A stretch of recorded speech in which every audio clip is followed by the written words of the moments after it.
Hey, what's up, everybody? Cinephile Mike is here, and we are in Season 4 of Award Season Reviews. We're counting down to the 98th Academy Awards with 98 reviews in 98 days. Quick reminder, if you don't want to miss any of these reviews, you know what you got to do. Do me a favor, click that subscribe button. You definitely want to be here for all of it. We're in our 8th theme week. It is Indie Week. This week is dedicated to those films that are in the running for the Independent Spirit Awards, which are coming up in about 2 weeks. And possibly some other awards. We'll talk.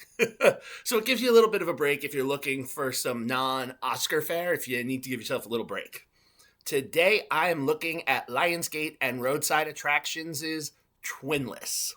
Written and directed by James Sweeney, the film premiered at Sundance just over a year ago and was released in theaters this past fall. Roman, played by Dylan O'Brien, and Dennis, played by Sweeney, meet at a group counseling session for people who have lost a twin. And from the start, their dynamic feels both unlikely and inevitable.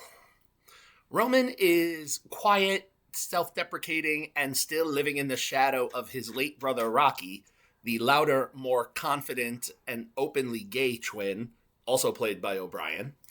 And Dennis is sharp-tongued, expressive, and mourning his own twin, Dean, who by contrast was straight and effortlessly charismatic. Despite being opposites in temperament and presentation, the two form a quick bond rooted in shared grief, spending time together in routines that range from grocery runs to going to hockey games, gradually becoming regular fixtures in each other's lives. As the friendship deepens, Roman opens up about the strain his brother's death has placed on his relationship with his mother Lisa, played by Lauren Graham, while Dennis positions himself as someone who truly understands what that loss feels like. There's a sense of calm that emerges when they're together, it's a temporary relief from the loneliness and the isolation that grief has carved into both of their lives. And that stability begins to shift when Roman starts dating Marcy, played by Eileen Franciosi, a co-worker of Dennis's, introducing a new dynamic that subtly alters the balance between the two men. And before long, it becomes clear that Dennis hasn't been fully honest about his past or about his connection to Rocky. And through flashbacks, the film reveals that their meeting may not have been as coincidental as it first appeared.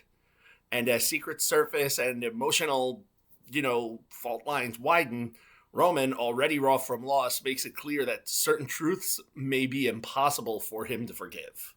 And that tension hangs over the back half of the film, really reshaping the friendship and forcing these two to confront what they've built and why. I'm going to say it, Dylan O'Brien delivers the film's most impressive work, convincingly inhabiting both Roman and Rocky without ever slipping into gimmickry. The differences between the two brothers are communicated through posture, cadence, and emotional weight, rather than obvious affectation, making their shared presence feel natural and lived in. It's a performance that anchors the film emotionally, especially as Roman struggles to define who he is outside of his brother's memory. Lauren Graham, though underused criminally, I love me some Lauren Graham, she makes a very strong impression as Roman's mother, shedding that familiar Gilmore Girls warmth for something firmer and more distant, suggesting that unresolved grief in the handful of scenes that we get. Tonally, Twinless walks a narrow line between emotional drama and something darker, occasionally brushing up against psychological or sociological thriller territory. There's moments that may remind it's a little bit Dear Evan Hansen adjacent, particularly in how grief, performance, and manipulation kind of all intersect. Sweeney's script, it isn't afraid to lean into uncomfortable behavior, allowing Dennis to be both charismatic and deeply troubling, and he gives a good performance. It's that willingness to sit in that moral gray area that really gives the film some edge, even if it risks alienating some of the viewers along the way. Where the film may divide the audience is in how far it pushes some of the choices. Dennis's actions, while consistent, can feel deliberately harsh, and not everyone will be on board with the directions the story takes. Still, Sweeney shows a clear interest in, this messiness and how identity and loss and, how it impacts a person, and his commitment to exploring those ideas is very admirable. The result is a film that doesn't always cohere emotionally, but one that lingers because it refuses to be neat or comforting. Now, let's talk about the box office and the awards.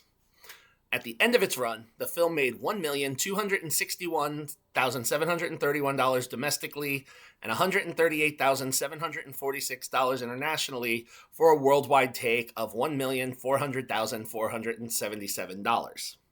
Critically, the film sits with a 97% on the tomato meter with 135 reviews and a 94% on the popcorn meter with over 100 audience reviews.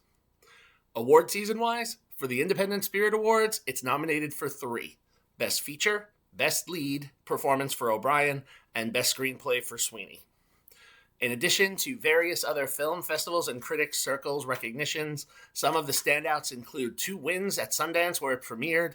It won an Audience Award for a U.S. Dramatic Premiere, and it won a Special Jury Acting Award for O'Brien.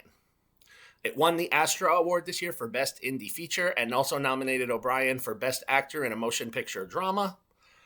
And here's what's interesting. It's competing for a Guild Award for Outstanding Achievement in Casting for a Studio or Independent Feature, but in the comedy category by the Casting Society of America. So see, this film is kind of walking these 2 lines. Is it a drama? Is it a comedy? So many films and jokes I could make. Is anyone thinking about the Judd Apatow Martian Trainwreck conversation at the Golden Globes? Sorry, back to Twinless. Where do I land? It's been a little while since I've been this low, and despite the love on Rotten Tomatoes, this film, for me, it's a 3-star film. I appreciate what was attempted, and O'Brien's performance is a 5. It's stellar. But the film as a whole, for me, it's just kind of middle ground. But you, my faithful viewer, you will decide for yourselves. Twinless is currently streaming on Hulu for you to check out if you so choose. All right. Thank you all for joining me for episode 53 of Award Season Reviews Season 4. We got 46 days left, so make sure you stay with me. 45 days. I can do math. Please make sure to like the video, subscribe to the channel, share it with your friends, drop your thoughts in the comments. You can follow me everywhere on social platforms, on Letterboxd, and of course head over to cinephilemike.com for even more reviews and goodies. See everyone tomorrow with the next review, but until then, this is Cinephile Mike saying take a break and watch something new.